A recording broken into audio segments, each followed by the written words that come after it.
शुभ प्रभात। मैं लालचंद, हिंदी अध्यापक, सरकारी सीनियर सेकेंडरी स्कूल मामूजिया, जिला फाजिल्का, हिंदी विषय की ऑनलाइन कक्षाओं में आप सभी का स्वागत है।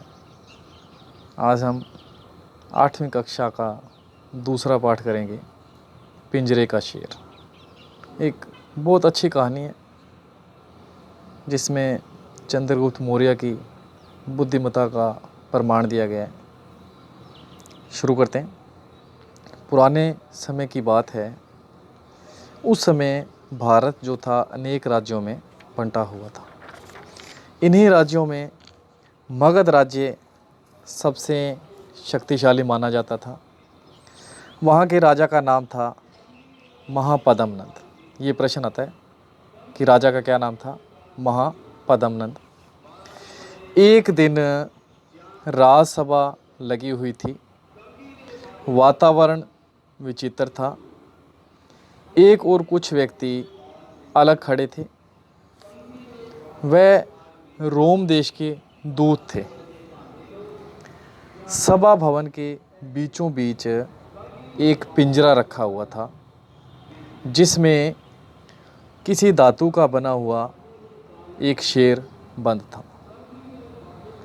राजसभा में बैठे सभी लोग पिंजरे की ओर देख रहे थे। थोड़ी देर बाद सम्राट महापद्मनंद राजसभा में पधारे। उनके राजसभा में आते ही सारी सभा में चुप्पी छा गई। सब शांत हो गए।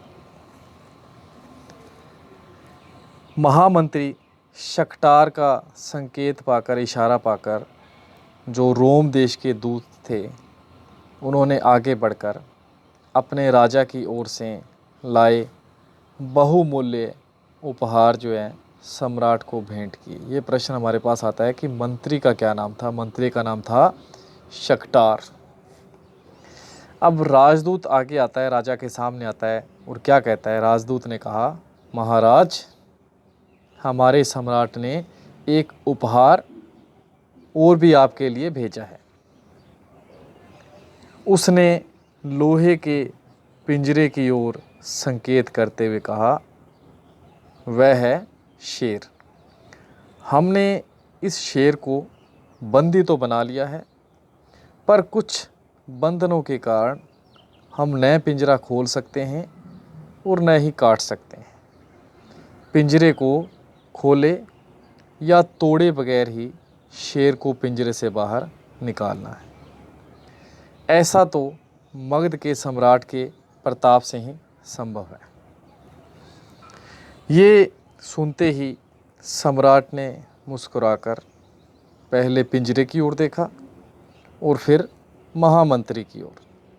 सम्राट का संकेत पाकर महामंत्री ने राजसभा में ये घोषणा की, सभा में बैठे सभी व्यक्ति इस पिंजरे को देखें और बिना पिंजरा खोले या तोड़े शेर को बाहर निकालना है। सभा में बैठे बहुत से व्यक्ति तो पहले ही उस पिंजरे को देख चुके थे। अन्य लोगों ने भी आगे बढ़कर पिंजरे का निरीक्षण किया। फिर सभी व्यक्ति अपने अपने स्थान पर बैठ गए। सभा में बहुत देर तक फुसफुसाहट चलती रही, पर कोई भी व्यक्ति इस कार्य के लिए नहीं उठा। फुसफुसाहट, आपस में धीरे धीरे बातचीत करना। शेर को कौन बाहर निकाल सकता है? सहसा सम्राट ने गुस्से में कहा। अब सम्राट को गुस्सा आ गया, काफ़ी समय हो गया है, कोई आगे नहीं आया। इस बात को लेकर सम्राट को गुस्सा आ जाता है और वह कहते हैं कि शेर को कौन बाहर निकाल सकता है। सभा में फिर कुछ हलचल हुई। सम्राट के गुस्से को देखकर सभी लोग एक दूसरे की ओर देख रहे थे।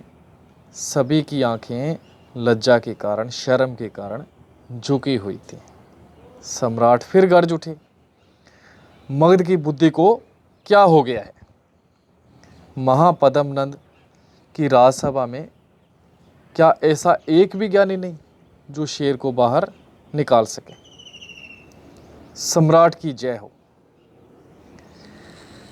सम्राट और राजसभा में बैठे सभी व्यक्तियों की दृष्टि, सभी की निगाहें सम्राट की जय बोलने वाले 15-16 वर्ष के किशोर पर टिक गई। एक 15-16 वर्ष की आयु का लड़का जो है, उसने ये शब्द बोले थे, सम्राट की जय हो। अब सभी की निगाहें जो है उन पर टिक गई, उस लड़के पर टिक गई। मुझे आज्ञा दीजिए सम्राट, किशोर ने सिर झुकाकर कहा। आज्ञा है, परंतु यदि तुम असफल रहे तो तुम्हें मृत्युदंड दे दिया जाएगा। सम्राट ने घोषणा की, अगर इस काम में सफल न हुए, अगर शेर को पिंजरे से बाहर न निकाल सके, तो एक बात निश्चित है कि तुम्हें मृत्युदंड दे दिया जाएगा। उस किशोर के चेहरे पर इन कठोर शब्दों का कोई भी प्रभाव न हुआ। वह निडर होकर लंबे लंबे डग भरता हुआ पिंजरे के पास गया। डग, कदम। कुछ देर सोचने के बाद उसने कहा, पिंजरे को पानी में डुबो दिया जाए। महामंत्री ने कुछ नौकरों को ऐसा करने का आदेश दिया। पिंजरे को पानी के एक बड़े टब में डुबो दिया गया। किशोर के कहने पर पिंजरे को फिर पानी से बाहर निकाल लिया गया। सभी लोग एक टक उस किशोर की तरफ देख रहे थे, किंतु वह किशोर बड़े ध्यान से उस पिंजरे में बंदी शेर को देख रहा था। उसकी निर्भीक दृष्टि में धीरे धीरे विश्वास की चमक उभर आई। निर्भीक, जिसको कोई डर न हो। उसने सहसा आज्ञा दी, सहसा होता है अचानक, उसने आज्ञा दी, इस पिंजरे के चारों ओर आग जलाने का प्रबंध किया जाए। किशोर की आज्ञा पाते ही नौकरों ने पिंजरे के चारों ओर आग लगा दी। सभा में सन्नाटा छा गया। सभी की सांसें रुक गई। हर व्यक्ति एक टक पिंजरे की ओर देख रहा था। किशोर भी अपलक दृष्टि से उस शेर को घूर रहा था। अपलक, बिना पलक झपकाए। जब हम बिना पलक झपकाए किसी चीज़ की तरफ देखते हैं, उसको अपलक कहा जाता है। सहसा उसने देखा कि शेर की मूर्ति के माथे पर धीरे धीरे गीली सी चमक उभरी और देखते ही देखते पिघली हुई चांदी की सी बूंदें धरती पर आ गिरी। पहले जो शेर का मस्तक था, वहाँ पर कुछ गीला गीला दिखाई दिया, चमक दिखाई दी। उसके बाद पूरे का पूरा शेर जो है पिघलना शुरू हो गया और पूरी तरह धरती पर बाहर आ गया। किशोर ने मुस्कुराते हुए कहा, वह देखिए महामंत्री। महामंत्री ने भी उस ओर ध्यान से देखा। अब उनकी समझ में कुछ आ गया, सब कुछ समझ में आ गया। वह समझ गए, शेर जो था सीसा धातु का बना हुआ है, इसी कारण थोड़ी सी गर्मी से ही पिघलने लगा।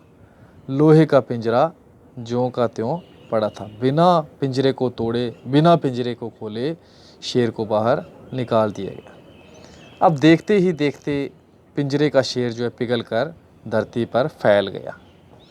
किशोर ने सम्राट के आगे सिर झुकाकर कहा, महाराज, शेर पिंजरे से बाहर आ गया है। सम्राट ने बड़े गर्व के साथ दूत की ओर देखते हुए कहा, दूत, अपने महाराज से कहना कि हमारे प्रताप के कारण शेर पिघल कर बाहर आ गया है। ये शेर केवल पिंजरे का शेर था, पिंजरे के बिना इसका कोई अस्तित्व नहीं। फिर महामंत्री को आदेश दिया, इस किशोर को पुरस्कार दिया जाए। इतना कहकर सम्राट उठकर चले गए। सभा में कोलाहल सा मच गया। यही किशोर जो है बड़ा होकर चंद्रगुप्त मौर्य के नाम से प्रसिद्ध हुआ।